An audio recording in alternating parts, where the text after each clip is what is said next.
unang sigaw sa magandang umaga na inyo rin mapapanood gamit ang 91.1 FM Galaxy Radio Facebook Live at twitch.tv/JLX Radio. Basta naman pangalan. Kasama si Hugh Corpus, Renzo Bautista, Kuya Yalvin at Pinunong Abo. Ako si Welmer Miranda Estrada. Kami ay naglilingkod ng tapat at may karangalan.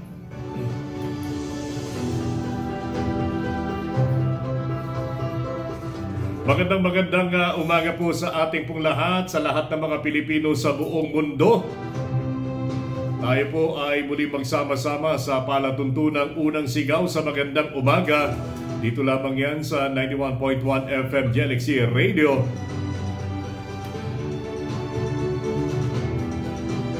Ngayon po ay araw ng Miyerkules, Enero at 31. Huling araw ng buwan ng Enero sa taong 2024. Ay bukas Pebrero na. Maya paabake kayungan sa lahat ng mga Kapampangan. Kamusta na kayo po? Karengke katamong kaluguran. Karengke katamong pengari. Karengke katamong yanak. Naimbag nga bigat, kada kayo amin apo sa lahat ng mga Ilocano. At masanto siya kabuwasan sa lahat ng mga taga-Pangasinan. Lalong-lalo na sa aming barangay, dyan po sa Barangay Baybay, Santo Tomas, La Union. At siyempre sa Tarlac Medical Center na pinamumunuan po ni Dr. Benedicto Benin. Masanto siya kabuwasan, sir. Ako po si Welmer Miranda Estrada na inyo pong muling makakasama dito po sa 1.5 oras ng aming programang Unang Sigaw sa magandang umaga. Dito pa rin yan sa 91.1 FM Galaxy Radio.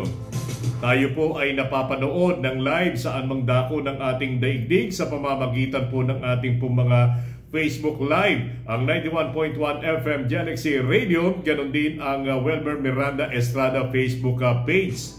Tayo rin ay napapanood dito po sa ating YouTube channel. Kaya hinihikayat po namin kayong mag-subscribe dito po sa pagpapasimula ng aming pong programa sa YouTube. Gayunpaman, patuloy naming hinihikayat din yung ating po mga kababayan na mag-follow, mag-likes at mag-share, lalong-lalo na yung mga pag-share dito po sa ating po mga Facebook pages para po sa ngayon ay lalo pang dumaloy, lumaganap itong ating palatuntunan at mapagsilbihan din kagaya po ninyo itong ating po mga kababayan sa iba't ibang panig ng ating pong daigdig. Magandang umaga, marhay na aga. Maayong buntag sa mga taga Rotary Club of Midtown Tarlac. Congratulations po, lalong-lalo na sa kanilang recipients, yung kanilang beneficiary.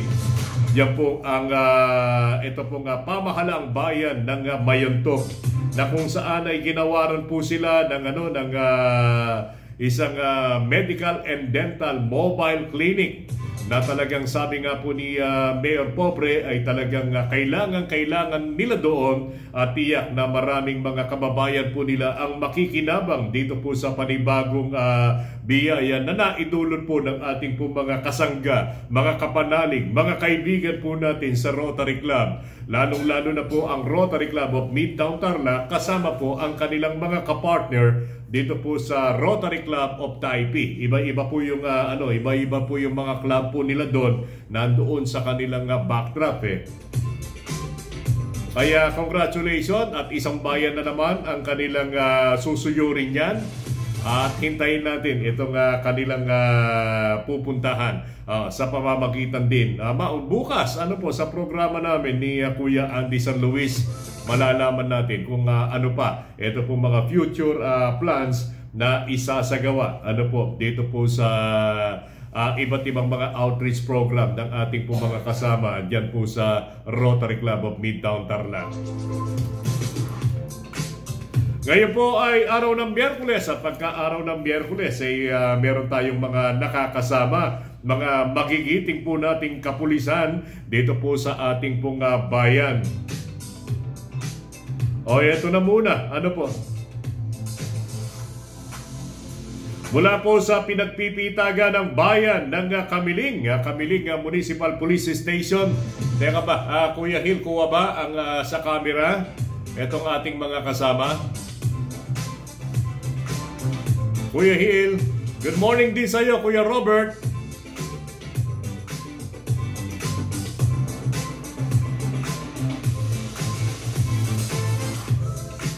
Nako, dalawa sila, Kuya Hill, dalawa. O, teka muna, habang inaayos ni Kuya Hill ang camera, ha? Mga kaibigan, mas lalong exciting na. O, teka muna, binabati din natin ang magandang umaga yung aking ninang dyan po sa New Jersey, United States of America, Wednesday. Sabi niya, may the Lord bless your day with His awesome presence and may He keep you in His tender, loving care, blessing. Sabi niya. Maraming salamat po, Ninang Beth.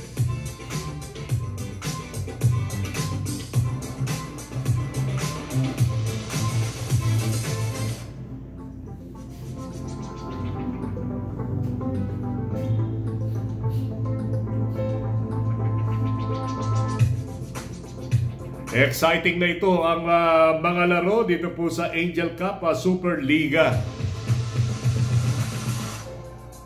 Ang dami pong mga kababayan po natin ang nagpapasalamat kina Mayor Christy Angeles at Sir Vic Angeles. Makaraang dalhin po nila dito po sa probinsya ng Tarlac. Ito pong quality basketball games. Ano po? Ito po ay labanan ng iba't ibang mga koponan na mula po sa iba't ibang mga sektor, particularly mga commercial, di ba? Ito yung mga natira, nasa quarter final na sila, mga kaibigan. Ang mga nakatalaga na maghaharap po sa kanilang quarter final matchup, yan ang Mega Saber Tarlac City versus Victoria Tarlac. Ayan. Ang katapat naman ng Roel's Pampanga. Ito yung gumagawa ng hotdogs, di ba, Kuya Hill? Ay taga Pampanga din ang Luwid Kapampangan. Ang katapat naman ng teka muna. Ito LOP Arovena. Ito po ay mga manlalaro na kinabibilangan ng mga manlalarong galing ng Tarlac at ganon din ng Rizal. Ang makakalaban nila, mga kupunan na taga Tarlac City, ang Smooth Tarlac City. Tarlac City din ang katapat niya, Suzuki Tarlac City ang makakatapat niya, Juan Bamban Tarlac.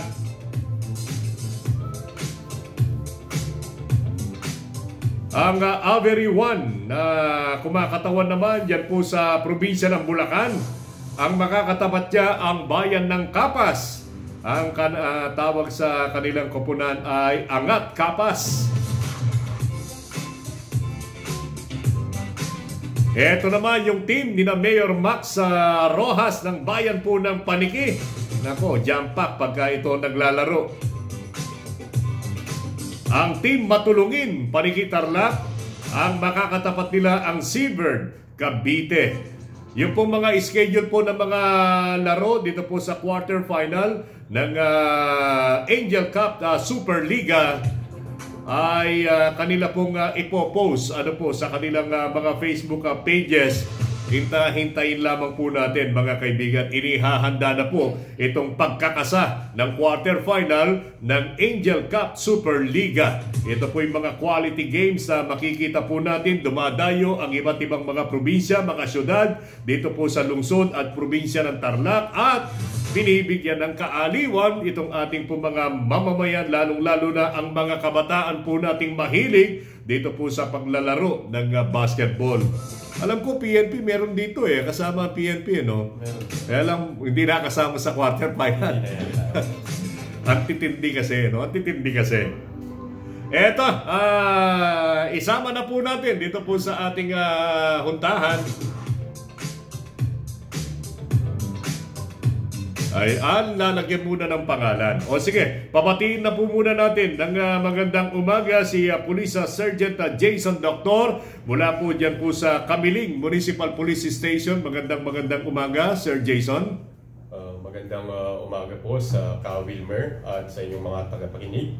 Una po sa lahat, binabati ko po ang aming bagong talagang Provincial Director, si Police Colonel Miguel Guzman sir at sa kanyang provincial staff, sa aming masipag na hepe na si Police Lieutenant Colonel Jim P. Tayag, sa amin pong Mayor na si Honorable Erdan C. Agustin at sa kanyang Vice Mayor na si Noel de la Cruz. Magandang umaga po, bayan ng Kamiling.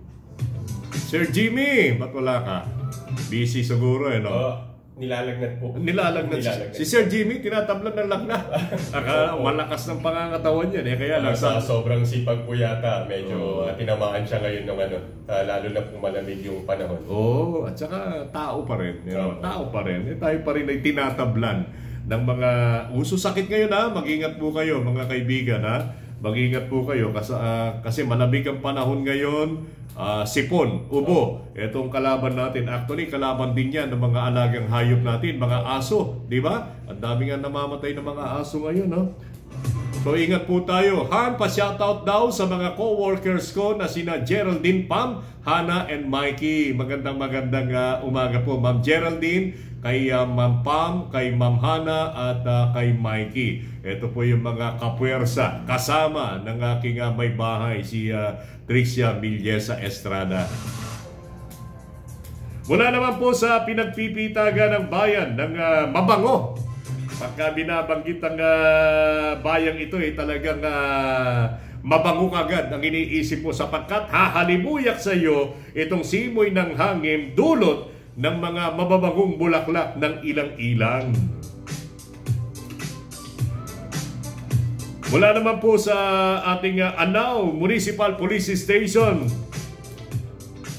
PCMS, Master Sergeant Police Chief Master yung Police Chief Master Sergeant Greg Belmonte. Magandang umaga sa inyo, Sir Greg. Yes, Sir Mike. Sir, pakitutok sa yung microphone sa salita. Ayan. Kahit dalawa, mas maginam dalawa. Yes, Sir Mike. Good morning din po sa inyo at sa mga nakikinig at nanonood dito sa programa ninyo. Magandang umaga po sa lahat ng mga kapulisan ng Tarlac, lalo na sa mga nasa region ngayon for promotion. Good luck and may promotion ngayon Yes, sir, meron po. On-process po yung Nako, ang daming na-excite dyan. Sana po itong ating po mga kandidato dyan. Marami tayong kandidato sa Tarlac. Sana magtagumpay po kayo dito po sa inyong mga mithiin para po sa akin ay lalo pa kayong maging tagapagsanggalang, tagapagtanggol ng ating lipunang mamamayang Tarlakenyo.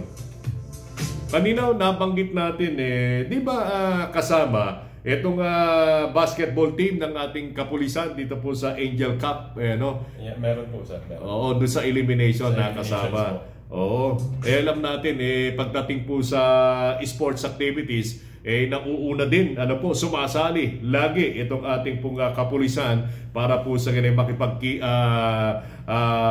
makipagkaisa dito po sa ating layunin. Actually, isang layunin dyan, Sir Jason at Sir Greg. Ito nakapanayaw ko po mismo, ito pong mga tagapagtaguyod. Walang iba kundi si Sir Vic Angeles. Pangunahin talaga na kanilang layunin dito po sa pagtatanghal ng mga quality basketball games dito po sa ating probinsya ay para mahikayat itong ating pong mga kabataan na yung kanilang focus, yung kanilang pagtutuon ng kanilang pansin ay mas mainam na sa sports activities nila maituon kesa naman sa ibang ibayo ng inyong pamumuhay gaya ng paggamit ng droga. Di ba, Sir Jason? Opo, actually maganda po yung adhikain ng pagtataguyod ng mga ganitong sports activities kasi po instead po na malumaling sa sa illegal na gawain itong mga kabataan natin is mag-focus sila at mayroon silang tinitignan in the near future instead na gumawa sila ng illegal activities, magti-training yung mga yan, magpapalakas ng mga katawan yan kasi iniisip nila baka in the near future may ganitong liga ulit at makasali sila, at least meron silang goal na tinitignan. Kasi ang ganda talagang tignan naman na kapag yung mga kabataan sumasali sa ganyan. Sa panig ng kapulisan, Sir Greg, itong mga gampanin o gawain o aktibidad na ito ay tuwirang ding nakakatulong dito po sa programa ng ating kapulisan. Lalong-lalo na, siyempre, ang pangunahing nating layunin dyan ay talagang bigyan ng proteksyon yung ating mamamayan, lalong-lalo na dito sa peligrong hatid ng ipinagbabawal na gamot, di ba? Pagka sila ay, imbes na sila ay mahumaling, katulad ng terminong ginamit ni Sir Jason kanina, imbes na sila ay doon mapunta at napunta sila dito po sa aktibong pakikisangkot sa mga sports activities, ay nakakatulong ng malaki dito po sa mga hangarin ng ating kapulisan. Tama ba yun, Sir Greg? Yes sir, malaking bagay po yung ganyang mga activity. At isa pang naitutulong yan is yung pagbuo ng camaraderie. Samahan ng hindi lang sa isang team, kundi pati sa mga katunggalin nila. Nagkakaroon na sila ng panibagong samahan. Lalawak po yung magiging nila sir? Yung scope nila. Oo. Yes, sir. Kasi hindi naman nila dating nakikita ito, di ba? Lalo pat ang dito, yung binabanggit nating paliga ay kinasasangkutan ng iba't ibang mga lalawigan, mga syudad dito po sa ating bansang Pilipinas. At pagkatapos makikita mo, kalaro mo ngayon. Siyempre, gusto mong talunin muna. Kaya lang, dahil friendly games yan, di ba? Minsan wow, galing naman ito. Tapos makikipagkilala ka, di ba? So, lumalawak ngayon itong tawag dito yung pakikipag-ugnayan mo sa iba't ibang mga manlalaro na sa doon na pumapasok yung sinasabi ni Sir Jason kanina, umaandar ngayon lalo itong interest mo upang lalo pang mapalakgo katulad ng iniidolo mo na nakalaban mo. Ba't ang galing nito? Diba? Sana ganyan din ako. Anong gagawin yan? Diba? So, mabubuo ngayon yung disiplina para sa kanya ay patatagin din, palakasin din yung kanyang sarili at mag-focus dito po sa lalong pagpapaganda pagpapahusay ng kanyang kagalingan dito sa paglalaro. Diba? Nagpapasimula yan sa inspirasyon Di ba? May inspire ka. Halimbawa, ang galing ni Sir Jason. Ano kaya ginagawa niya? Sana sa susunod, matalo ko naman si Sir Jason. Kaya ang gagawin mo ngayon, practice ka ng practice. Training. I-enhance yung kanyang skills. Bakit kasi Stephen Curry, ang galing niyang mag-shoot? Di ba? So, may i-inspire ka ngayon.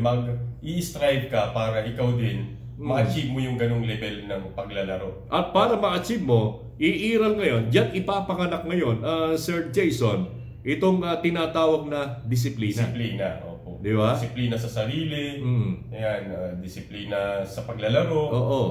At in the long run, magagamit mo yun sa buhay. Kasi minsan pag may disiplina ka na sa paglalaro, syempre, kung gusto mo talagang gumaling dito, iiwas ka sa mga ganitong bagay. Kasi gusto mo pala kasi ng katawan mo Di ba? Imbis na mag-inom siya, hindi, itutulog ko na lang muna. Kinabukasan magpa-practice ulit. Di ba? Kasi mayroon na siyang aspiration. Gusto niyang tapatan yung idol niya. Or, kung hindi man matapatan, at least maging ka-level lang niya o makalaro lang niya sa isang liga. Ano mang bagay, sabi nga ni Sir Jason, ano mang bagay na pwedeng maka-apekto sa hangarin mong umasenso, umunlad, dito po sa tinatahak mong hilig, gaya ng paglalaro ng basketball, iiwasan mo na ngayon. Di ba? Kung dati naninigarilyo ka, aalisin mo yan. Kasi paninigarilyo, hihina yung stamina mo. Di ba? Hihina yung baga mo. Yung pagtulog ng puyat, hindi mo na masyadong gagawin ngayon yon. Maliban na lang kung kinakailangan. Di ba? At saka tuwing umaga, gigising ka ng maaga, mag-e-exercise ka. Bakit? Bakit nila ginagawa? Kasi nga, gusto nilang umunlad. Di ba? Hindi sila, lalo pa yung binanggit mong tao kanina, ba't ang galing nga mag-shoot? Ano bang ginagawa niya? Napapanood natin sa interview ni Stephen Curry. Bakit hindi naman siya pinanganak na magaling kaagad ng shoot? Mag-shoot, di ba? Ang sabi niya, pinag-aralan niyang mabuti. Bawat araw, nagpa-practice siya. Until, sabi nga natin sa kasabihan, practice makes perfect. Diba? Kaya iyan ang kagandahan dito pong mga dinadalang mga palatuntunan dito po sa ating pong dito po sa ating probinsya na talagang kabahagi naman ang ating pong kapulisan, lalo pat ang ganitong mga gawain ay tuwirang nakakatulong sa mga programa, mga proyektong ipinaiiral ng ating kapulisan upang mapatatag itong ating pong mga civilian, itong ating mga mamamayan na maiwas sa anumang uri ng krimen, lalo pat yung droga. Hindi lamang sarili lang naman nila ang sinisira niyan, Sir Greg, di ba? Kung minsan, diyan nagpapasimula yung pagiging kriminal Yes, sir. Pagka nakagamit na kasi yung isang tao ng nagbabawal na droga, nawawalan na siya ng tamang desisyon, kaya nakakagawa na siya ng labag sa batas. Oo, nawawala na yung wisyo. Yes, sir. Lumalakas yung loob. Katulad na limbawa doon sa dito sa pagmamaneho, kabawal-bawalan yung mag-inom ng alak. Actually, kahit isang bote ng alak bawal. Pagka na-apprehend ng ating kapulisan, liable na siya, di ba? Amoy alak pa lang. Hindi na pinag-uusapan dito kung isang shot o dalawang shot lang. Ang pinag-uusapan dito, uminom ng alak. Bawal na mag-drive. Kasi nga, pagka ikaw ay nakainom, ay lumalakas daw ang kalooban nitong ating po mga driver. Akala nila malayo pa yung kasalubong, o kaya naman, kaya ko singitan to, yung pala, hindi na. Di ba? Doon nagpapasimula itong aksidente. Kaya, bawal na bawal. Ito pong mga ganitong uri ng paggamit ng mga alak sa pagdadrive at sa iba't iba pa. Kaya nga itong gawaing sports na kung saan niluluto itong napakahalagang katangian na dapat maisalin sa lahat ng mga mamamayan sa buong mundo, lalong-lalo na sa mga Pilipino, itong tinatawag nating disiplina ay napakarami pala itong sinasaklaw. Hindi lamang sa paglalaro ng iba't ibang uri ng aktibidad na pampalakasan, kundi maging sa pampraktikal na pamumuhay. Ganun ba yun, Sir Jason? Opo.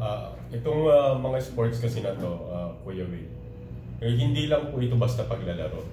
Sabi ko nga, dati player din ako. Nai-integrate mo na yung discipline dyan. Lalo na sa totoong buhay.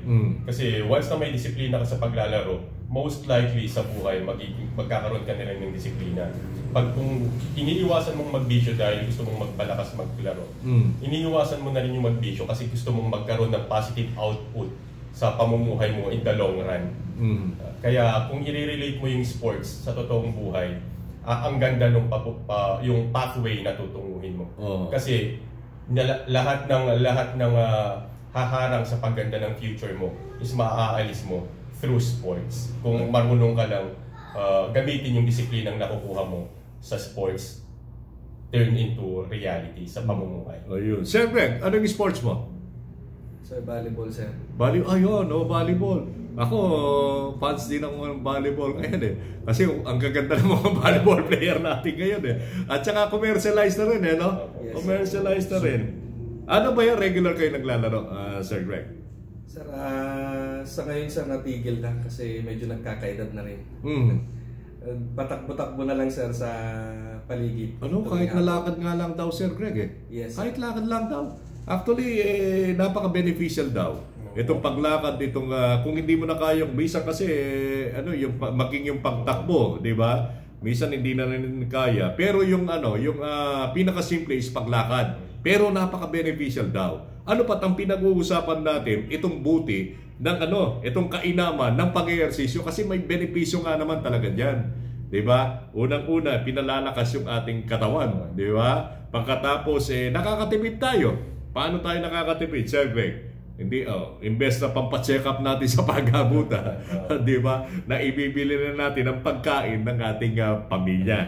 Kaya, yun ang problema ko. Nagsasalita tayo ng ganito, pero ako mismo ay wala akong physical activities ngayon. Dati-rati every Sunday ay naglalaro din kami ng basketball. Kaya yung mga yung mga kaklub ko every Sunday, ibalik natin yung laro. Ibalik natin kasi pagka nawawala ka ng exercise, kumbaga sa makina, hindi na umaandar yung makina. Pag andar mo, 'di ba? Pag halimbawa isang taon mong hindi pinaaandar yung isang makina, pagka in-ignite mo ng ganyan at meron pang baterya, tapos gumanyan yung baka hindi na mag-move yung yung makina. 'Di ba? Kasi hindi nagagamit. So kailangan gamitin natin 'yan para po ang daming maiiwas na sakit. Hindi lamang itong mga kasukasuhan natin ang nasasanay, 'di ba? Lumalakas pa yung ating katawan. Nakakapag-inspire pa tayo sa ating pong mga kababayan, 'di ba? Ayan. So binigyan diin lang natin kasi kagabi kasi ang daming nag-text sa akin. Inaalam ito pong mga schedule ng Angel Cups. Wala pa pero nakahanda na po, nakakasa na po. Ito pong paghaharap kasi po pumunta na po sila dito po sa quarter final. Ayun, binanggit po namin sa inyo yung pong mga kapunan na maghaharap ng quarter final, pero yung schedule of event po nila ay hindi pa nakalatag. Hintayin po natin yan. Kaya maraming salamat daw, Mayor Christy Angeles, ang pakpak ng lungsod ng ang anghel ng lungsod ng Tarlac, at si Sir Vic Angeles, ang pakpak ng anghel ng lungsod ng Tarlac. Binabati rin natin ang magandang umaga ang ating gobernadora, Governor Susan Areno Yap. Ganon din si Congressman Christian Tel Yap. Anina, binati na po natin si Mayor Leonardo Maxa Rojas ng bayan po ng Paniki. Binabati rin natin ang magandang umaga si Vice Mayor Aida Bien Rojas ng bayan po ng Paniki. Kay Ma'am Olivia Diaquino, magandang umaga sa inyo, Ma'am Olive. Ganon din sina Ma'am Jing, yung pong mga iba't ibang mga pinuno ng kagawaran dyan po sa pamahalang bayan ng Paniki. Magandang umaga, lalong-lalo na sa kanilang pinuno si Sir Edgar Galion. Magandang umaga kina Kuya Ricky Perez, ganon din. Good morning po sa inyo. Teka, binati naman natin itong ating po mga leader dyan po sa bayan po ng Kamiling. Batiin na rin natin sina Mayor at saka si Vice Mayor, Sir Jason. And, sa mga tagapakinig po ng programang Unang Sigaw sa Umaga, lalong-lalo na po kay Honorable Mayor Erlon C. Agustin at sa ating Vice Mayor na si Honorable Noel de la Cruz, at sa mga kababayan po natin dyan sa Kamiling, magandang umaga po sa ating lahat. Ako kay Police Lieutenant Colonel Jim Tayag, ito'y kaibigang matalik ng ating himpilan, si Sir Jim. Pagaling po kayo, Sir Jim. Sir Greg, batiin din natin ang alkalde ng Anao, Sir Greg. Yes sir, sa mga kapwa ko Anawenyo na pinamumunuan ni Sir Mayor Jappy de Dios, Sir Jappy, si Vice Mayor Josephine Ponsalan, at sa mga Sangguniang Bayan members, mga Anawenyo, magandang umaga po sa inyong lahat. Speaking of Anao, Sir Greg, ano po yung mga kasalukuyang aktibidad? Particularly, dito po muna tayo sa gawaing pangkapulisan. Ano po ito pong yung po muna siguro mga nagdaan. Siguro ito'y pagkakataon natin para po sa maihayag po natin dito sa ating programa kung ano po yung pong mga achievements na ating napairal sa mga nagdaang araw dyan po sa bayan po ng Anao, kung bakit nananatiling matatag, tahimik at mapayapa ang pamumuhay dyan po sa bayan po ng Anao, Sir Greg. Yes sir, ang unang-unang ginagawa po namin mga kapulisan sa Anao, sir, is pakikipag-ugnayan sa mga komunidad. Yun po ang unang ginagawa namin, sir. Kinukuha namin yung tiwala nila sa amin para lahat ng reports na manggagaling sa kanila na kukuha rin namin, sir, ina-actionan namin. And then continuous po yung law enforcement namin operation, kagaya ng checkpoint, more on maximum police visibility, tsaka mobile patrolling sa mga vital installation namin, sir. Kaya napiprevent namin yung mga would-be criminals sa Anao, sir. Yes, sir. Ayun. General assessment dyan po sa Anao. Sir, generally peaceful as of now yung Anao, sir. Yung pinag-uusapan natin, droga kanina, drug-free. Drug-free na yung Anao. Sa ngayon, sir, meron pa kaming sinusulong na i-enroll namin sa Balay Silangan, yung mga dating nasa list namin, sir. Kailangan namin silang ipasok para continuous po ma-maintain namin yung drug-free municipality ng ano, sir. Ang dami palang ginagawa dyan para sabihin mahirang na drug-free ang isang bayan. Kasi nung isang araw, galing nga kami dyan sa Mayanto, ang nadatnan namin si Sir Randy Niegos.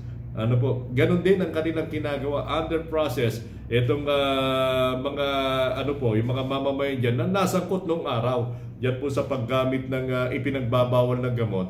At nabanggit nga yan yung bahay silangan at bahay pangarap ba yun? Balay silangan. Balay silangan. Ano ba yung balay silangan, Sir Greg?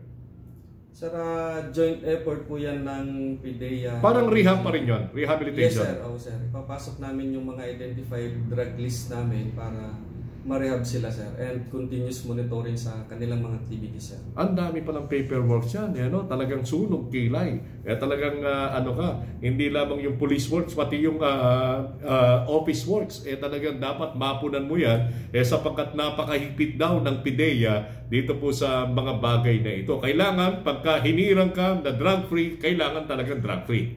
Ayun.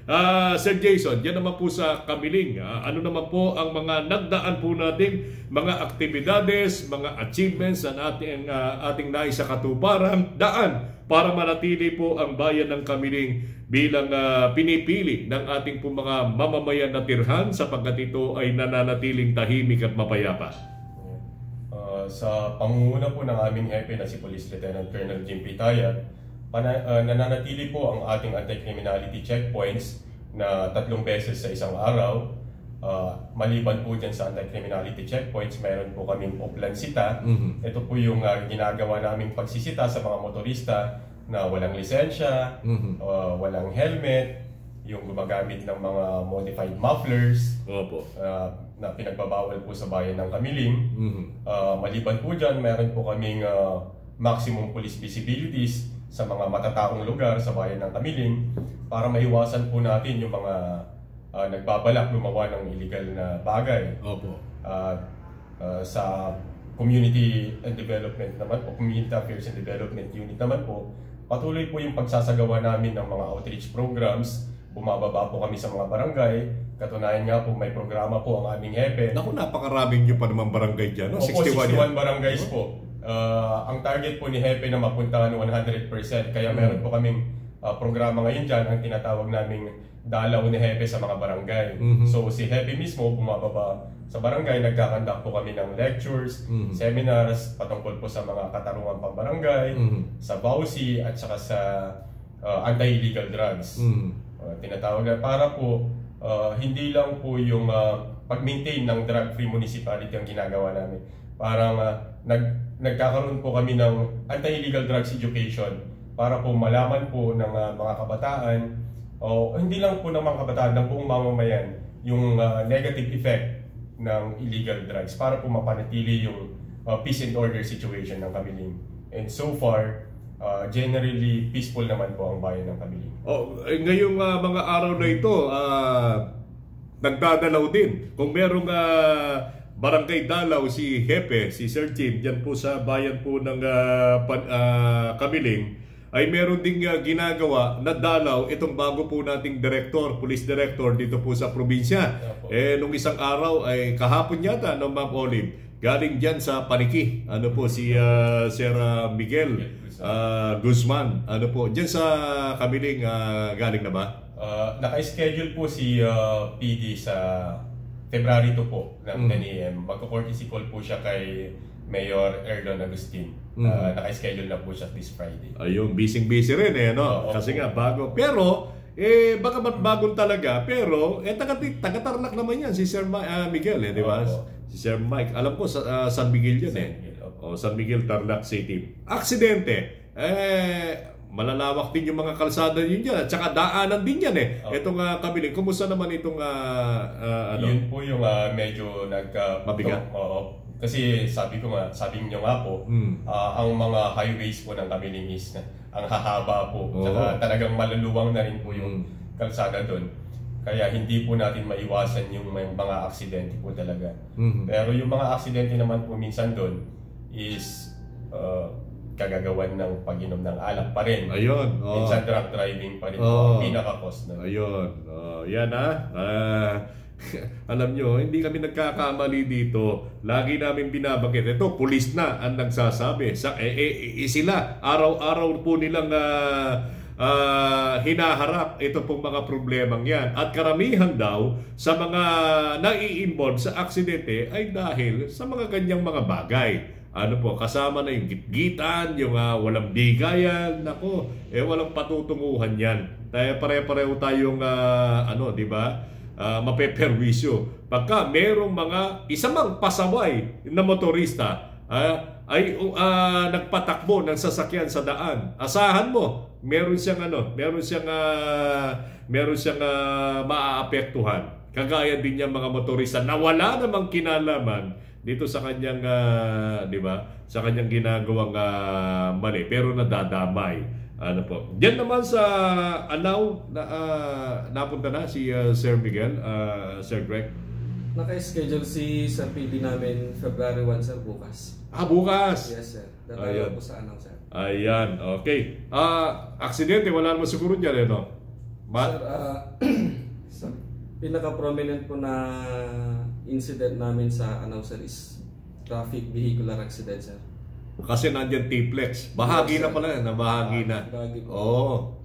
Sa T-Plex pagka kumanang ka na sa exit nila, amoy mo na yung ilang-ilang kalapit. At saka meron silang doon. Meron silang checkpoint mismong, di ba? Nakita ko na nung pumunta akong Anao Ayan. So ingat, ano po mga kaibigan, ingat. Nandyan po yung ating pong kapulisan para umantabay sa kaligtasan ng ating mga mamamayan. Sana po, tayo namang mga sibilyan, tayo namang mga mamamayan ay makipagtulungan. Alam po namin, dumarami na. Ito pong mga nakikipagtulungan po nating mga kababayan sa ating kapulisan. Isang arian, ito pong tinukoy ni Sir Greg kanina. Di ba, meron silang programa, itong tinatawag ng engagement, pagpapalitan ng mga number. At napaka-epektibo raw nitong ginagawang programang ito ng ating Regional Police Director. Di ba? Na yan ay itinaguyod, na patuloy na itinataguyod hanggang sa mga sumandaling ito sapagkat napatunayan nila na ito ay epektibo. Ang bilis ng responde ng ating pong kapulisan sapagkat itong ating pong mga kababayan ay tila na-empower. Diba? Na-empower. Nagkaroon sila ng koneksyon sa pulis sa pamamagitan ng mga hotline numbers. Dati-rati, diba? Wala. Diba? Wala sa phone book nila. Kaya mabagal. Kung makakapagsumbong man sila, napakabagal.